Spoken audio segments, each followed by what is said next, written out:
European football transfer মানেই রোমাঞ্চ, উত্তেজনা, ক্লাবদের টাকার কারি বস্তা নিয়ে নেমে পড়া এবং শেষ দিকে হচ্ছে হাইজ্যাকিং।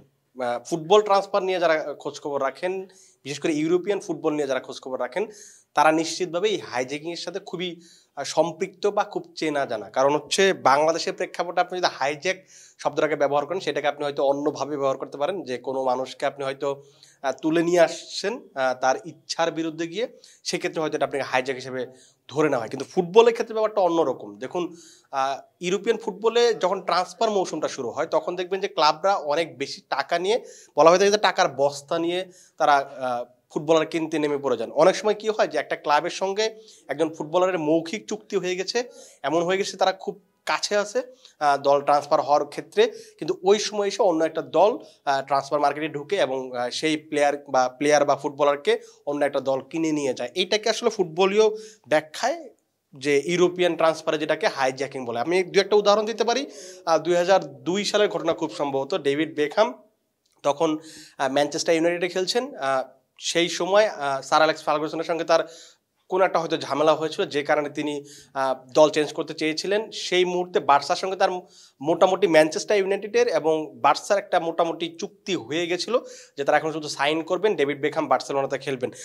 এই মুহূর্তে একেবারে শেষ দিকে এসে সেই ট্রান্সফার উইন্ডোতে ঢুকে যায় হচ্ছে রিয়াল মাদ্রিদ, এবং সেই রিয়াল মাদ্রিদ ডেভিড বেকহামের প্রথম পছন্দ ছিল। সেই কারণে সে বার্সাতে যোগ না দিয়ে রিয়াল মাদ্রিদ ক্লাবে সেই সময় তিনি যোগ দিয়েছিলেন। এটা তখন বলা হয়েছিল যে বার্সার যে ফুটবলার ধরে নেওয়া হচ্ছিল ডেভিড বেকহামকে, তাকে হাইজ্যাক করে নিয়ে গেছে শেষ মুহূর্তে রিয়াল মাদ্রিদ। আরও যদি আপনি দেখেন, আপনি যদি রোনালদিনহোর দিকে তাকান, 2002-03 বা এই সময়টাতে 2007 সাল পর্যন্ত খুব ভালো একটা সময় কাটিয়েছেন তিনি। এবং তিনি যখন পিএসজিতে খেলছিলেন, 2টা মৌসুম খেলার পরে তাকে নিয়ে ইউরোপিয়ান যে বড় বড় ক্লাবগুলো, বিশেষ করে স্প্যানিশ ক্লাবগুলো একদম উঠে পড়ে লেগেছিল। তার সঙ্গে ইংলিশ প্রিমিয়ার লিগের যে ক্লাবটা আছে ম্যানচেস্টার ইউনাইটেড, তার সঙ্গে প্রায় অনেকটাই চুক্তি হয়ে গেছিলো। কিন্তু শেষ পর্যন্ত বার্সেলোনা সেই মার্কেটে ঢুকে এবং শেষ পর্যন্ত তাকে দলে ফেলে। যেহেতু যারা ডেভিড বেকহামকে পায়নি, সেই কারণে তারা রোনালদিনহোকে। আমি ফুটবলের গল্প বলছি কারণ হচ্ছে যে বাংলাদেশ প্রিমিয়ার লিগেও এরকম একটা হাইজ্যাকিংয়ের গল্প হয়ে গেছে। আপনাদের কয়েকদিন আমরা একটা ভিডিও বানিয়েছিলাম, সেখানে আপনাদের জানিয়েছিলাম যে মুস্তাফিজকে পাওয়ার জন্য বিপিএলের অন্তত 3টা দল একেবারে কারাগারি করছে। আপনারা ইতিমধ্যে জেনে গেছেন যে কোন 3টা দল, কারণ একেবারে শুরুর দিকে নামটা শোনা যাচ্ছিল ফরচুন বরিশালের। তারা মুস্তাফিজুর রহমানকে 1,10,00,000 টাকায় দলে ভেড়াচ্ছে, এরকম খবরই ছিল। কিন্তু তার সঙ্গে তাদের প্রাথমিক কথা হয়ে গেছিল মুস্তাফিজুর রহমানের সঙ্গে ফরচুন বরিশালের, কিন্তু শেষ পর্যন্ত সেই দলটাতে তার যাওয়া হয়নি। যখন ফরচুন বরিশাল কথা বলছিল, এই সময় কিন্তু চট্টগ্রাম কিংস প্রথম 2 আসরে তারা খেলেছিল। এরপরে অনেকটা দিন গ্যাপ দিয়ে এইবারের মৌসুম দিয়ে তারা আবারও বিপিএলে ফিরছে। নিজেদের ফেরার মৌসুমে তাদের প্রথম পছন্দ ছিল মুস্তাফিজুর রহমান, তাকে তারা পেতে চেয়েছিল, কিন্তু তিনি সেখানেও যাননি। শেষ মুহূর্তে একেবারে কি যেন বলে যে এই দুটো দল প্রায় আলোচনা অনেকটা এগিয়ে নিয়ে গেছিল, সেইখানে শেষ মুহূর্তে ঢাকা এখানে প্রবেশ করে এবং সেখানে মুস্তাফিজুর রহমানের সঙ্গে তারা আলোচনা করে, কথা বলে শেষ পর্যন্ত ফরচুন বরিশাল এবং চট্টগ্রাম কিংসকে টেক্কা দিয়ে অনেকটা হাইজ্যাকের মতো করে মুস্তাফিজুর রহমানকে 1 কোটি টাকায় দলে ভিড়িয়েছে ঢাকা। এই মুহূর্তে মনে হয় যে একটা হটকেক হিসেবে বলা যেতে পারে, কারণ বাংলাদেশের প্রেক্ষাপটে আপনি মুস্তাফিজুর রহমানকে দলে নেওয়াটা কিন্তু খুব বড় ব্যাপার। কারণ বাংলাদেশের যে কন্ডিশন, এই কন্ডিশনে মুস্তাফিজ সবসময় ভয়ঙ্কর। আপনি কুমিল্লা ভিক্টোরিয়ান্সে তার পারফরমেন্স দেখেছেন, এর দিন রাজশাহীতে খেলেছেন, সেখানেও তার পারফরমেন্স দেখেছেন। জাতীয় দলের হয়ে যখন তিনি মিরপুরে খেলেন, সিলেটে খেলেন কিংবা চট্টগ্রামে খেলে থাকেন, সেই সময় তার আপনি পারফরমেন্সগুলো দেখেছেন। তো এরকম একজন বোলারকে আপনি ডিরেক্ট সাইনিংয়ে দলে নিচ্ছেন, সেটা অবশ্যই ঢাকার জন্য অনেক বড় ব্যাপার। ঢাকা এইবারে একটা বিপিএল এর বড় একটা চমক হতে পারে, কারণ ঢাকার সবচেয়ে বড় যে ব্যাপারটা থাকবে, তাদের ওয়ালটন, রিমার্ক, হার্লেন, তারা সবাই মিলে যেহেতু একটা দল সাজাচ্ছে, তাদের হয়তো টাকা পয়সা নিয়ে খুব বেশি ঘাটতে হবে না। তারা চাইবে বড় একটা দল সাজাতে, এবং যেখানে সুপারস্টার বা মেগাস্টার শাকিব খান আছেন, অবশ্যই তারা চাইবেন যে দলটা যেন ভালো হয়, তাদের যে নাম সুনাম সেটা যেন অবশ্যই অক্ষুণ্ণ থাকে। এখন জিনিসটা হচ্ছে ঢাকা নিয়ে বেশ কয়েকদিন ধরে ঢাকার যে ফ্র্যাঞ্চাইজি বা হার্লেন, তারা অনেক বেশি উচ্ছ্বসিত বা ধরেন অ্যাক্টিভ বলা চলে। কারণ হচ্ছে যে তারা দলের নাম কি দিবেন সেটা সমর্থকদের উপর ছেড়ে দিয়েছেন। তারা কয়েকটা পোস্ট দিয়েছেন, সেখানে থেকে বেশ কয়েকটা নাম বাছাই করে নিয়েছে।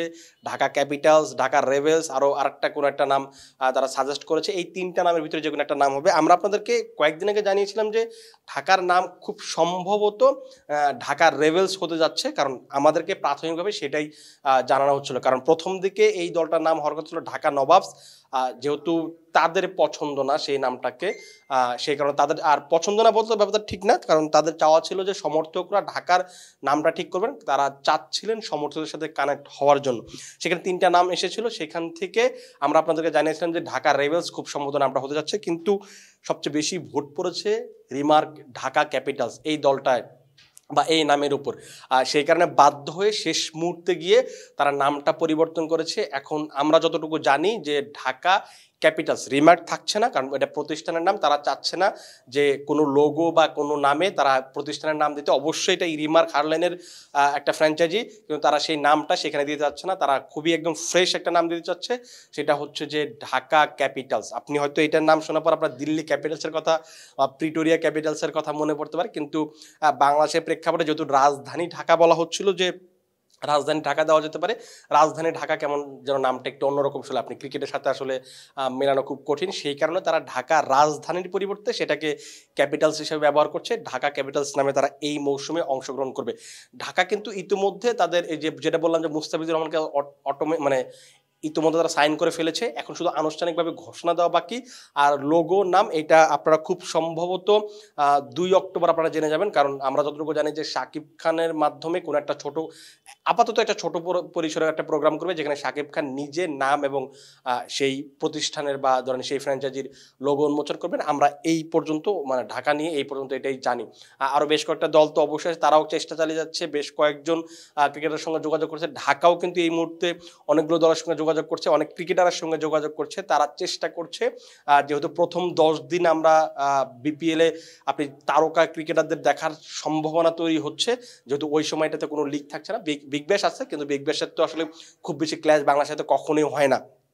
সেই ক্ষেত্রে তারা চেষ্টা করছে যে বিদেশি বড় বড় তারকা ক্রিকেটার এনে এই সময় যে 5 থেকে 6টা ম্যাচ হবে, সেই ম্যাচগুলোতে যেন তারা ভালো ম্যাচ জিতে নেয় এবং পয়েন্ট টেবিল একটা উপরের দিকে থাকে, সেটা তাদের এখন পর্যন্ত প্রচেষ্টা। তারা বেশ কয়েকটা ক্রিকেটারের সঙ্গে যোগাযোগ করেছে, আমরা আপনাদেরকে আগেই কিছু তথ্য জানিয়েছিলাম, কিন্তু আমরা আপনাদের কাছে একটু এটারে কি বলো এই বক্সটা এখনই ওপেন করতে চাই না, আমরা আরও 2-1 দিন সময় নিতে চাই আপনাদের।